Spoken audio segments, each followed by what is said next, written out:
You're not a good fit here. Pack your things. Now." Those cold words echoed through the busy cafe as Jason Reed stood frozen, his apron still tied around his waist. Heads turned. Customers stared.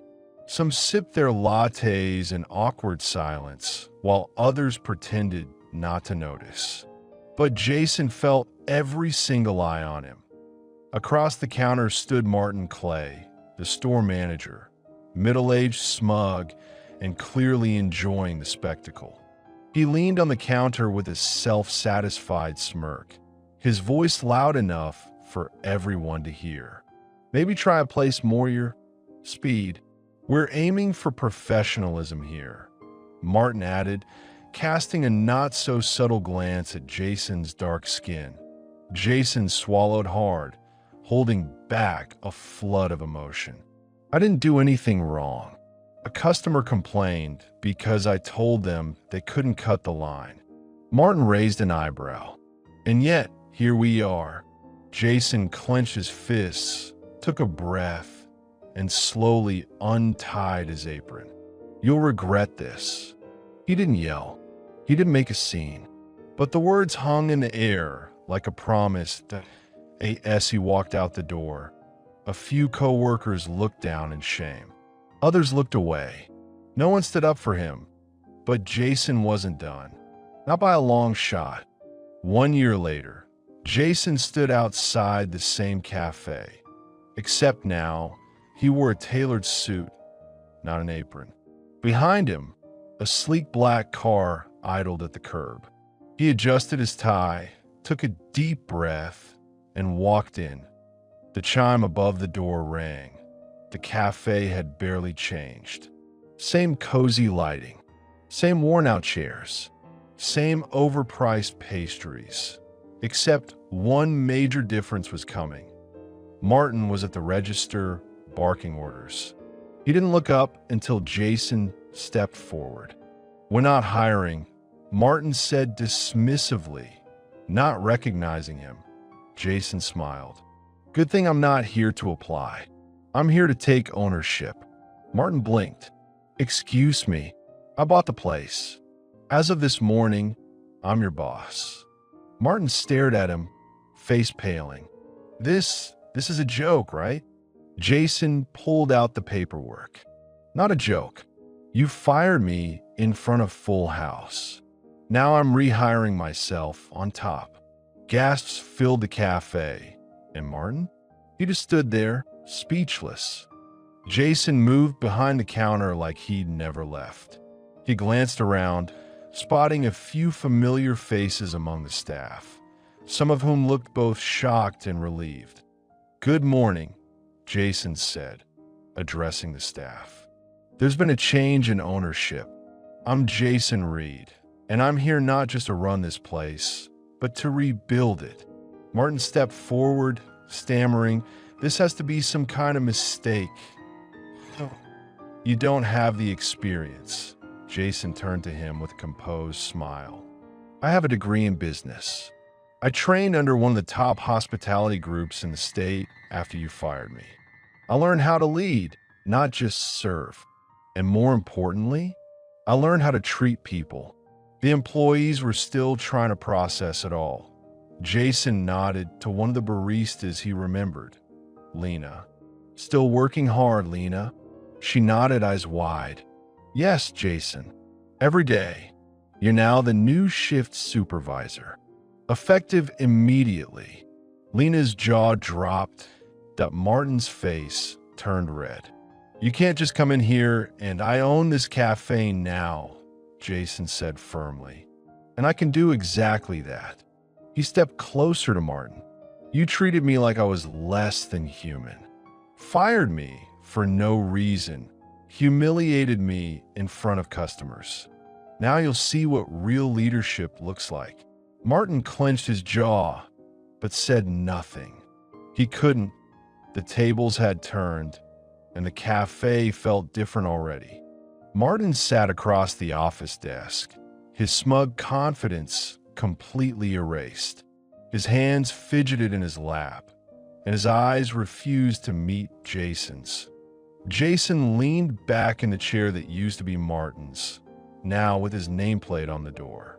"You know, I used to clean that coffee machine twice a day," he said casually.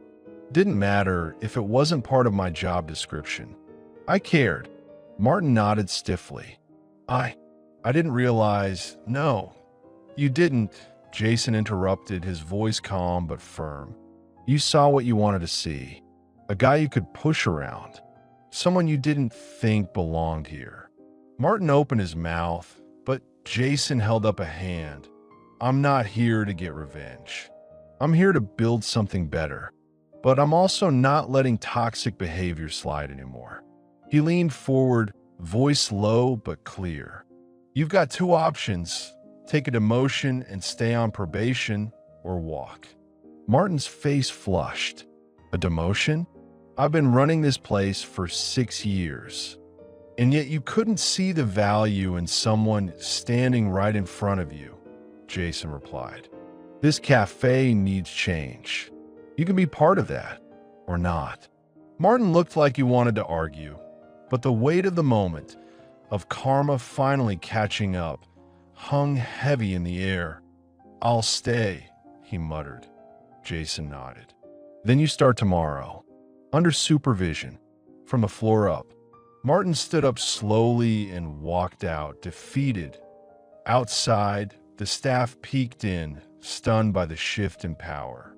A few clapped quietly. Others smiled. Jason took a deep breath, then turned his chair to face the window, that he wasn't just here to own the cafe, he was here to rewrite the culture.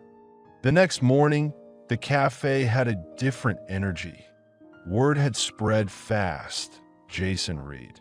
The former barista who had been humiliated and fired was now the new owner. Some customers returned just to see if it was true. Others came because they'd heard the place was under new management, and curiosity brought them in. Jason stood behind the counter, this time not with an apron, but with presence. He greeted customers with warmth, smiled at his old co-workers, most of whom now greeted him with newfound respect, and jumped in where needed, helping with orders, chatting with regulars, and inspecting every inch of the shop he now owned. Martin entered quietly, wearing a plain employee t-shirt, no longer in charge. He kept his head down, taking orders and wiping tables. No one spoke much to him, and even the new hires eyed him with silent judgment. But Jason made a point to walk over and ask how his first shift was going. Martin looked up confused. "You're checking on me?" "I check on all my employees," Jason said. "Doesn't matter what happened before. What matters is what happens now." Martin gave a stiff nod. "Understood." Jason smiled faintly. "Good. Then let's move forward." The day rolled on with more foot traffic than usual. By noon, local media caught wind of the dramatic turnover. A reporter showed up, asking Jason for an interview. At first, he hesitated. This wasn't about fame, but then he realized how powerful the story could be for people who looked like him, who had been dismissed, overlooked, or humiliated just for trying to do their jobs. "I was fired in front of a full room," Jason told the camera. "And I came back, not to gloat, but to grow." The story aired that night, and by the next morning, Jason's cafe had gone viral. The video clip of Jason's interview circulated like wildfire, shared across Facebook groups, reposted on TikTok, and even featured in a segment on the local evening news. The caption read, "Fired employee buys the business that let him go." Comments poured in, "Now that's a comeback. This man is living proof that karma is real. I'm driving across town just to get coffee from his place." Within 48 hours, the cafe saw a surge of traffic unlike anything before. People stood in long lines out the door. Some came for coffee, others just to shake Jason's hand. He met them all with humility, though he couldn't help but be moved when a young black student said, "You make me feel like I could do something big too." The community, especially those who knew what it was like to be pushed aside, rallied around Jason. Local small business owners offered to collaborate. A nonprofit offered to sponsor job training programs through his cafe. Even a major coffee brand reached out about potential partnership deals. Jason didn't let the attention go to his head. He remained focused on creating opportunity, not just for himself, but for others. He launched a second chance hiring initiative, opening the doors to people who had been unfairly fired, formerly incarcerated, or simply overlooked in the workforce. Each new hire was given proper training, dignity, and respect. And Martin? He watched it all unfold in silence, picking up cups and cleaning tables. Jason hadn't fired him, but he had demoted him and gave him the exact treatment he once dished out to others, only without the cruelty. For the first time, Martin had to listen, to reflect, to grow. A month later, Jason received a letter that made his heart skip a beat. It was from Brew Corp, the nationwide conglomerate that owned the cafe franchise before he bought the local branch. They wanted to meet, not because he'd done something wrong, but because they wanted him on their advisory board. He arrived at the Brew Corp headquarters in a crisp charcoal suit, this time greeted not with suspicion, but with respect. The boardroom buzzed with anticipation as Jason entered. Executives stood, hands extended, eyes filled with admiration. "Mr. Reed," said the CEO, a polished woman in her 50s, "your turnaround has been extraordinary. Your story resonated across the country. Frankly, it made us rethink a lot of our internal culture." Jason nodded. "I appreciate that. I just wanted to prove that treating people right isn't a weakness. It's a strength." She slid a folder across the table. "We'd like you to consult with us on diversity, leadership training, and franchise operations.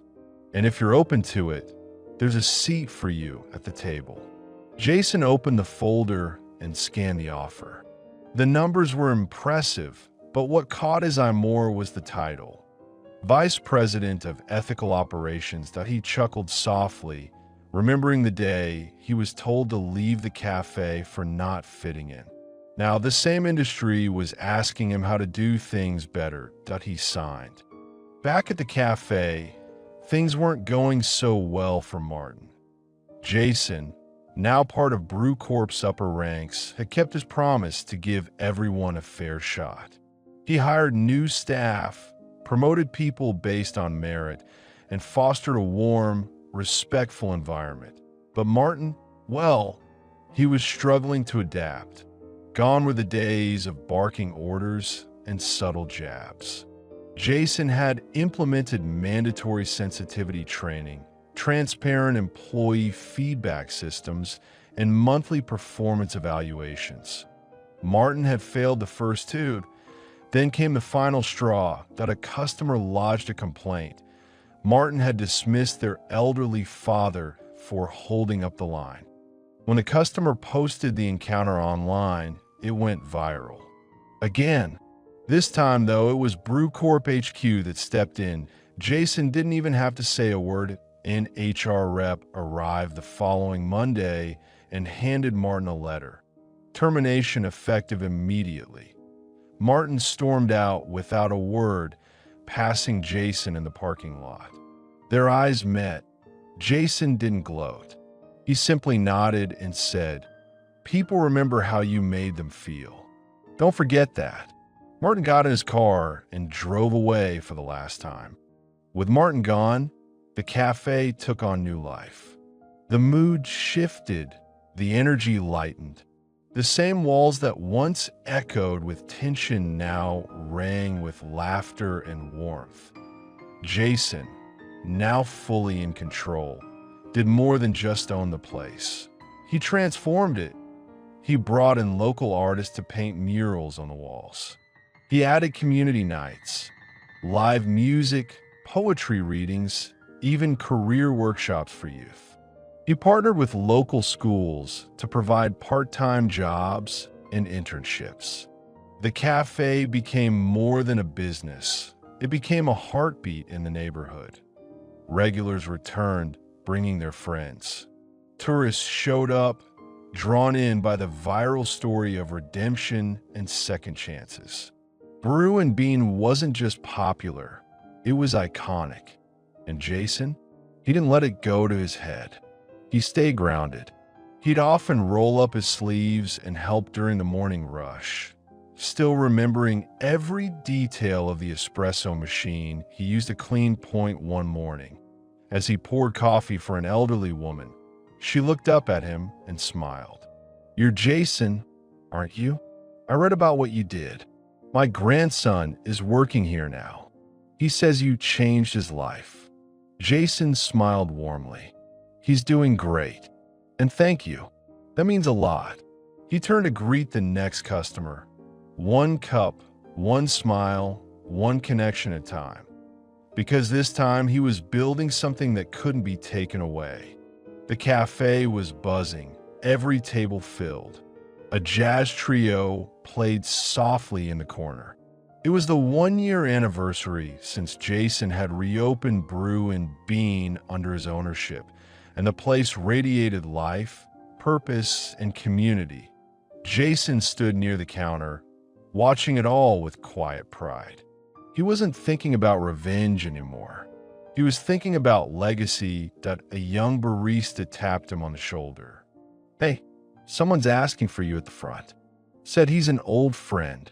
Jason turned and was stunned that it was Martin, that he looked very different. No designer suit, no smart green, just a man clearly worn down by life, standing awkwardly in the entryway.